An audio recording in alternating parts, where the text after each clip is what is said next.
Nigeria's energy transformation means the time is ripe for policymakers to reappraise their approach to energy access and sustainability.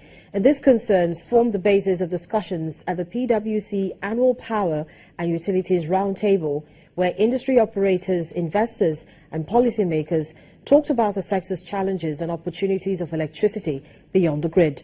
Issues like power theft, tariff collection and pricing mechanisms with the distribution companies were also discussed.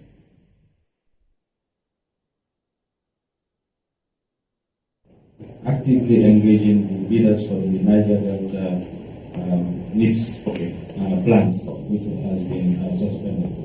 So we look at those, as I said, three utility scale projects.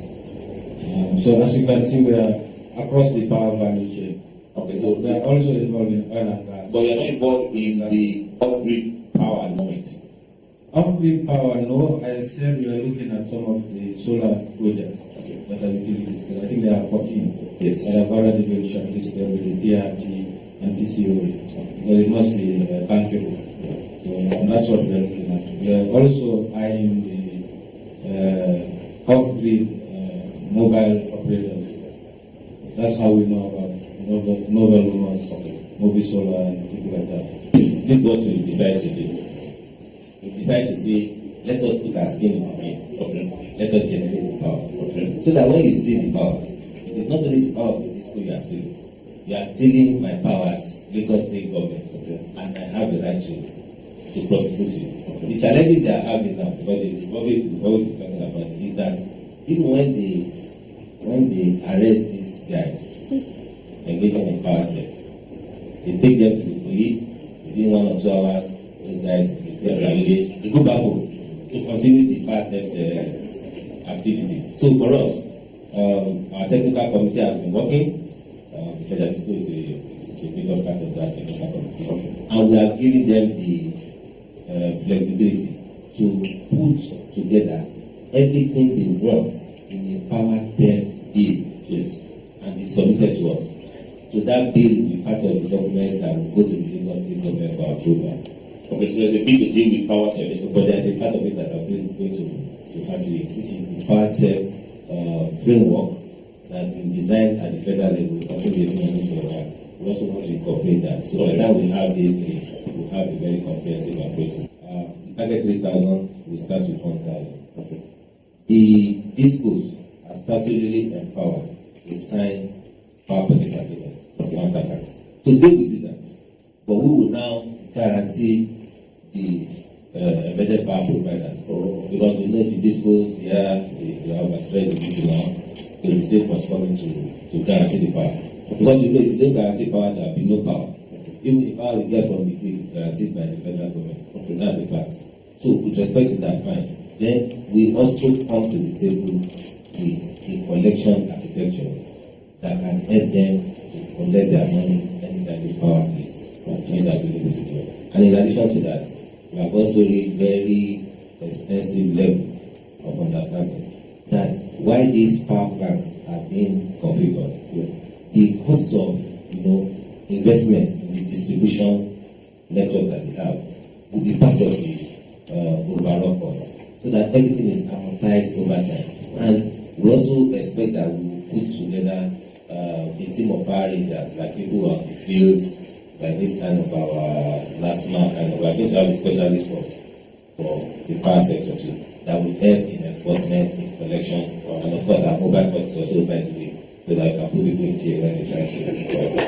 All the laws we are talking about, they have been recognized in setting their tariff. There is what we call ATC and C, like aggregate technical and commercial losses. We did not expect, and I want to say it for record, if I then go, Ikeja distribution company has been given supplied an energy of 100 megawatt or 200 megawatt, we are not expecting that they will sell 100 megawatt and collect the money 100%. No, that is not how it is being done.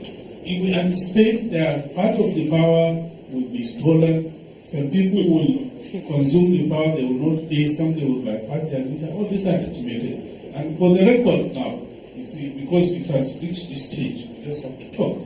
we ask a Ikeja distribution company, like any other distribution company, to go and determine and estimate this level of losses. Those that will steal, those that will not pay, those that will bypass their meters, those that will not even have the meter, and those that will, I will connect to the commissioner is paying, I will connect to him, or maybe he's not paying, I will connect him, I will not pay. All those people say you go and do it.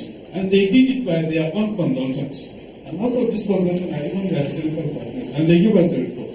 And I'm telling you, we accept all their reports. We discounted not most maybe 2 or 3 or 5%. That was factored into the price. That was factored into the pricing. What I'm saying, if we gave you 100 megawatts at maybe 10 naira, we are not expecting you to sell 100 megawatts at 10 naira. But he's saying that we have a gross loss. Gross loss means that gross revenue minus gross, you have a loss. Even before you have administrative expenses, you already don't have a loss. No, that's the question of the detail now. I can get the arithmetic right. Yes. So if we give them 100 megawatts, they are not saying they will collect payment for all the 100 megawatts. Okay. Some people will steal, some will not pay. So you discount it, so you say, okay, you get your payment from maybe 80 or 70% of the cost of the power. Okay. So all this has been factored in. And then another aspect which well, they may not, but you can go and check. This is how it's been done. And the issue of one, yes. All of them, they have been, the licensing terms, their licensing terms is clear that the distribution company is allowed to go and procure power. You are not supposed to wait for power from the grid. Okay. That is the essence of this embedded generation. So we know they have some challenges, but they have a role to play, and many of them don't play the role. Then the issue of this foreign exchange allocations. We know, there are many countries here. You can take position. If you know you have foreign exchange exposure over the period of 6 months ago, you can cover your own position. So that all this leaf that is coming now, there are methods of covering. We agree there are supposed to be adjustment of the tariff because of this risk. And all this, but they are not at distribution level. They are at what? At generation level. The foreign exchange risk is not as extreme, as critical as the distributor would like people to know. It is more on the side of generation, because generation is more on the price of gas. We have the model, and you can see those cost components that are adjusted with what? With the foreign exchange, and some of them are adjusted to inflation. The truth is that, yes, the regulator just said the foreign exchange does not affect the disco.